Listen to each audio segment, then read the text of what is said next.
আমাদের one dish পার্টির reels দেখে মনে হবে যে কত ইজিলি এটা আমরা করছি, কিন্তু আজকে আমি এর বিহাইন্ড দ্য সিন শেয়ার করবো যে কত কষ্ট করে এটা আমরা সাকসেসফুল করছি। শুরুতে আমি আর আমার একজন ফ্রেন্ডের স্পটে চলে গেলাম আমাদের বাকি ফ্রেন্ডদের জন্য ওয়েট করতে।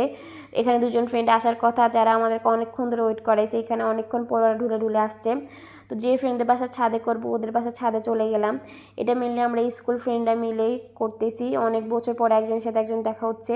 এর মধ্যে আবার একজন ফ্রেন্ড কুমিল্লা থেকে আসছে যার সাথে আমাদের 4 থেকে 5 বছর পর দেখা হচ্ছে। তো ভাবলাম যে এই জন্য ছোটোখাটো একটা মিট আপ করে নেওয়া যাক, একটা ওয়ান ডিশ পার্টি করে নেওয়া যাক।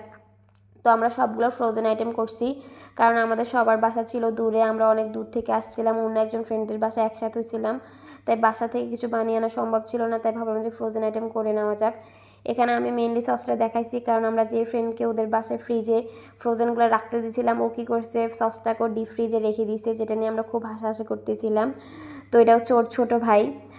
তো আমরা এখানে ফ্রেঞ্চ ফ্রাই খাচ্ছিলাম, আমাদের একজন ফ্রেন্ড খুবই কষ্ট করে সবগুলো ফ্রাই করতেছে আর আমরা এখানে ফ্রেঞ্চ ফ্রাই খাচ্ছিলাম, এটা ওটা খাচ্ছিলাম আর খুবই হাসাহাসি করতেছিলাম।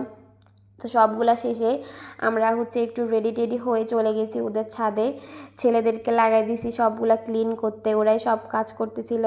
আর ওদের বাসার ছাদ থেকে ভিউটা যে এত জোশ ছিল, এত সুন্দর লাগতেছিল ভিউটা, মানে আমার খুবই ভালো লাগছে, এখানে পরিবেশটাও খুবই সুন্দর। তো আমার ফ্রেন্ডরা ছবি তুলতেছে মেয়েরা, আর এখানে ছেলেদেরকে আমরা কাজে লাগাই দিছি, ওরা সবগুলা গুছাচ্ছিল।